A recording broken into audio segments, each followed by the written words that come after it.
بسم اللہ الرحمن الرحیم. پروگرام بین کاپ کے ساتھ میں ہوں شاہد جاوید.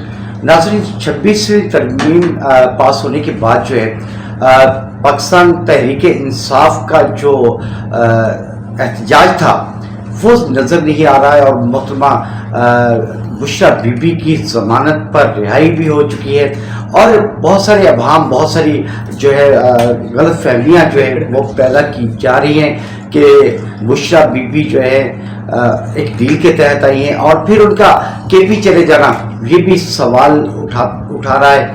اور اس دوران جو ہے ان لوگوں کے ساتھ کیا ہوا، پی ٹی آئی کے ساتھ کیا ہوا، اور کیا پی ٹی آئی اب مضبوط ہو رہی ہے یا اس میں کوئی فارورڈ بلاک بنے گا، اسی حوالے سے بات کرنے کے لیے آج ہمارے ساتھ رحیم بیار خان سے ممبر پنجاب اسمبلی جام امان اللہ صاحب موجود ہے. جی جام صاحب، بشریٰ بی بی کی ضمانت ہونے کے بعد جو ہے پارٹی میں جو ہے بہت سارے بیانات جاری ہو رہے ہیں، اور یہ بھی کہا جا رہا ہے کہ محترمہ جو ہے بشریٰ بی بی جو ہے وہ علی امین گنڈا پور صاحب کی پارٹی ہے اور باقی لوگوں کو پیچھے چھوڑ دیا گیا. کیا کہیں گے آپ اس حوالے سے؟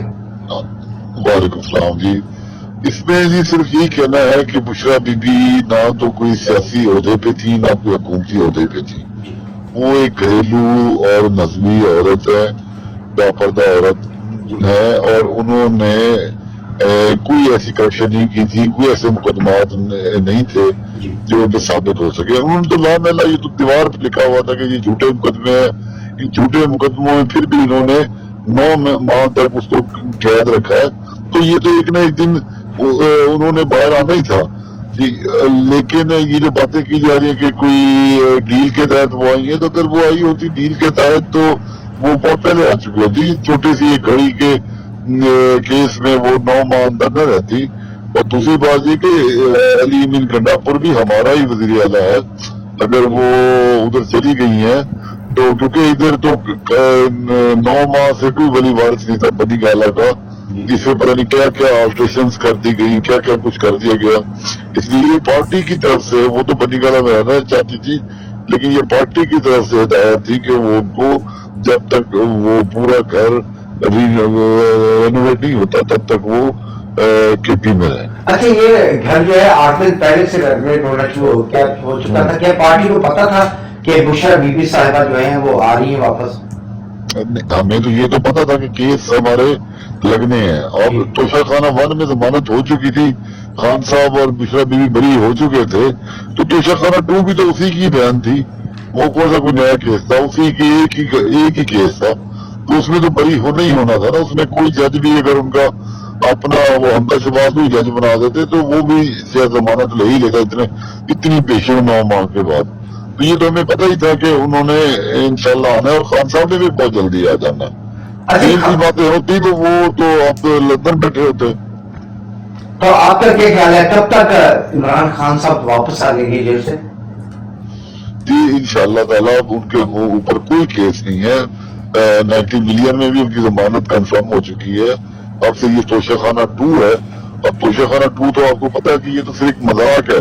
یہ تو ایسے ہی ہے کہ جیسے ایک گھر میں ایک چوری ہو، کوئی 2 چیزیں کو اٹھا جائے تو وہ دو الگ الگ ایف آئی آر ہو جائے. یہ تو گھڑی کا ہے، چھوٹا سا مقدمہ پوری دنیا کو پتا ہے. تو انشاءاللہ تعالیٰ خان صاحب بہت جلدی ضمانت کنفرم ہو جائے گی، وہ ہمارے درمیان ہوں گے. اچھا جام صاحب، یہ بتائیے کہ کہا یہ جا رہا ہے کہ جب ایک کیس میں ضمانت ہو جاتی تھی دوسرا کیس تیار کر دیا جاتا تھا. آپ نے یہی سمجھا جا رہا تھا کہ بشریٰ بی بی کے لیے جو ہے نیا کیس تیار کیا جائے گا، لیکن ایسا نہیں ہوا. اس سے یہ تاثر دیا جا رہا ہے کہ جو ہے وہ ڈیل ہوئی ہے. نہیں، انہوں نے اب ساری زندگی تو نہیں رکھنا تھا اپنے پاس. اب جتنے کیس جھوٹے بنانے تھے بنا چکے تھے، اب مزید کتنے بناتے؟ دنیا ان پہ ہنس رہی ہے، عدلیہ کا مذاق بن گیا، پارلیمنٹ سے بندے اٹھائے جا رہے ہیں. یہ پوری دنیا میں مذاق ہے، اور کتنا مذاق. انٹرنیشنلی پریشر بھی ہے، سب کچھ ہے. آگے امریکن الیکشن آ رہے ہیں تو پریشر تو ہے نا. وہ اب اتنا کتنا جھوٹے مقدمے بنا سکتے تھے اور کیا کہہ سکتے تھے. اچھا، بانی پی ٹی آئی کی بہنیں وہ بھی جیل میں ہیں، ان کے حوالے سے کیا اپڈیٹس ہیں؟ وہ ان پہ بھی چھوٹا مقدمہ دیکھیں جی. وہ بزرگ عورتیں ہیں، باپردہ عورتیں ہیں، غیر سیاسی عورتیں، ان پہ دیکھیں بہو ڈال دیا گیا. ٹھیک ہے، وہ بھی تو آپ دیکھ لیں کہ بھی یہ بھی تو کوئی وہ نہیں بنتی. وہ 2 نہایتی عورتیں کھڑی تھی، 2 عورتوں پہ دفعہ 48 بھی نہیں لگتی، اور ان پہ وہ بھی لگا دی گئی. تو یہاں قانون نامی تو کچھ چیز رہ نہیں گئی نا جی، جس پہ جو مرضی لگا دیں۔ 26ویں آئینی ترمیم کے حوالے سے بات کریں گے، آپ کے ممبران کو جو ہے سینیٹر اور ایم ایل ایز کو کیا کیا مشکلات سہنی پڑی ہیں، کیا حکومت کی طرف سے کیا جبر سہنے پڑے؟ جی آپ ہمارے لوکلی دیکھیں تو جوید وڑے صاحب کے گھر کو مسمار کرنے کے لیے پورے ضلع کی مشینری پہنچ گئی اور وہ سارا کچھ ہو گیا۔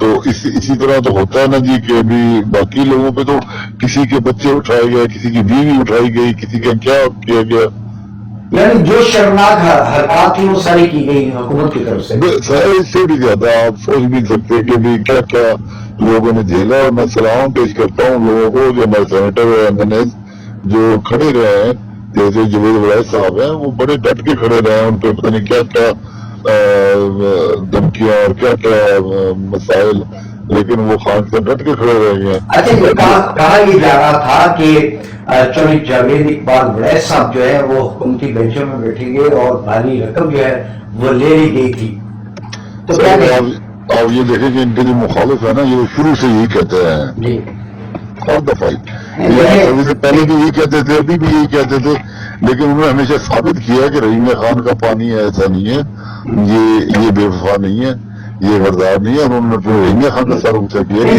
جب وہ یوسف رضا گیلانی کے لیے بہت خاص کیا گیا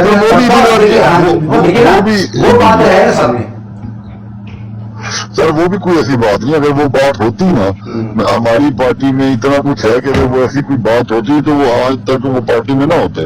وہ بھی اسی طرح کی افواہ تھی، جیسے ابھی آپ کہہ رہے ہیں کہ ان کے بارے میں یہی کہا جا رہا تھا کہ حکومتی بینچوں میں بیٹھیں گے، تو انہوں نے نہ تو وہ پارٹی کے ساتھ جتنے لوائل اور جتنے مضبوط کھڑے ہیں، اتنا تو شاید ضلع میں کوئی بھی نہ کھڑا ہو۔ اچھا معاملہ صاحب ضلع رحیمیہ خان کے حوالے سے بات کریں گے کہ کچے میں جو ہے بہت زیادہ جو ہے وہ جرائم کچے کے حوالے سے ابھی ریسنٹلی ایک ڈاکٹر بھی اغوا ہو گیا، سابقہ سے بہت سارے لوگ اغوا ہوئے۔ آپ نے اسمبلی کے فلور پر گئے، اسمبلی میں کھڑے ہو کر تقریر کی تھی، آپ نے ایک بات کہی تھی کہ اس میں بڑے سیاستدان جو ہیں وہ بھی انوالو ہیں، کیا اس حوالے سے کیا آپ نے؟ سر بالکل انوالو میں دیکھیں، میں تو سے اتنی بات کہتا ہوں کہ یہ کبھی کسی مخدوم کا، کبھی کسی وڈیرے کا، کسی سردار کا، کسی لغاری مداری کا، کبھی کسی نوکر بھی نہیں اٹھایا گیا۔ ٹھیک ہے، وہ کیوں نہیں اٹھایا جاتا؟ ان کی ہزاروں ایکڑ زمین ہے، ان کے ملازم ہیں، ان کے ٹریکٹر ہیں، ان کی لیبر کام کرتی ہے، ان کے مہمان آتے ہیں، ان کو سب کچھ ہوتا ہے، وہ کیوں نہیں اٹھائے جاتے؟ اٹھائے جاتے تو غریب لوگ اٹھائے جاتے ہیں، جو باہر سے آتے ہیں، جیسے یہ ڈاکٹر صاحب اٹھائے گئے۔ ٹھیک ہے، ان کا اس کا مطلب یہ ہے کہ ان کا رابطہ ہے، ٹھیک ہے، اور یہی لوگ ہیں۔ اور سب سے بڑی بات یہ کہ ہماری پنجاب پولیس اس لیے ناکام ہے کہ جب ہمارے پنجاب سے بندے اٹھائے جاتے ہیں تو یہ سیدھا ان کی کمی ویسی میں ہے۔ جو میں نے اسمبلی میں بات کی تھی وہ ثابت ہوئی ڈی آئی جی پی محمد شاہ کے اس لیٹر سے، ٹھیک ہے، وہ ثابت ہوئی حفیظ مفتی صاحب کے اس بیان سے کہ وہ سندھ پولیس ساری ملی ہوئی ہے ڈاکوؤں سے، اور وہ جو ہے وہ یہاں سے بندے اٹھاتے ہیں اور وہاں رکھتے ہیں، اور پھر وہ بیچ میں معاون کار ہے۔ یہ تو بالکل عیاں ہو چکا ہے، وہ رپورٹ کے بعد رپورٹ پڑھ لیں، حفیظ مفتی صاحب کا بیان پڑھ لیں، یہ تو ثابت ہو چکا ہے کہ وہ سارا کچھ پنجاب کو تو انہوں نے بنایا ہوا ہے آمدن کا ذریعہ، ان کی تو ایک سمجھے شوگر میں لگی ہوئی ہے، جب دیکھ کر بندہ اٹھا کے لے جاتا ہے۔ ڈاکٹر صاحب کی بازیابی کے لیے جو ہے ایس ایچ او زہر پیر اور ایس ایچ او آباد پور کو جو ہے وہ ٹاسک دیا گیا ہے، اور کہا یہ جا رہا ہے کہ وہاں بھی کوئی ڈیل ہوئی ہے۔ ویسے جو آباد پور تو اچھا بندہ ہے، کمپیٹنٹ بندہ، لیکن یہ زہر پیر والے نے جو کیا ہے وہ دیکھیں کہ بھائی اپنے ہاتھ سے بندے اس نے بھگا دیے شہر کے اندر سے، ٹھیک ہے، ورنہ اگر وہ پکڑ لیتا ہے شاید آپ کو وہ نہیں پتا ہے کہ وہ تو بندے بالکل وہ رنسم لینے آئے تھے اور وہ پکڑے جا سکتے تھے، لیکن اس نے اپنی فلور پہ کھڑے ہو کے آپ نے جو ہے ممتاز چاند کے حوالے سے جو ہے وہ بات کہی تھی، تو آپ ابھی بھی کہنا ہے اس بات پہ؟ بالکل کام ہے جی، میں پیچھے کی ہوٹل میں تو یہ اسمبلی میں مطالبہ کیا تھا کہ پارلیمانی کمیٹی بنا دو، اس میں ہم سارے ثبوت دیں گے، بالکل دیں گے ثبوت کے بھی وہ کیا کیا کرتا ہے، کیا کیا چیزیں۔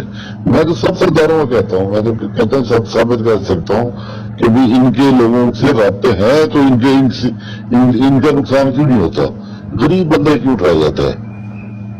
صحیح۔ اچھا یہ بتائیں کہ اب آخری سوال ہے کہ پارٹی میں کوئی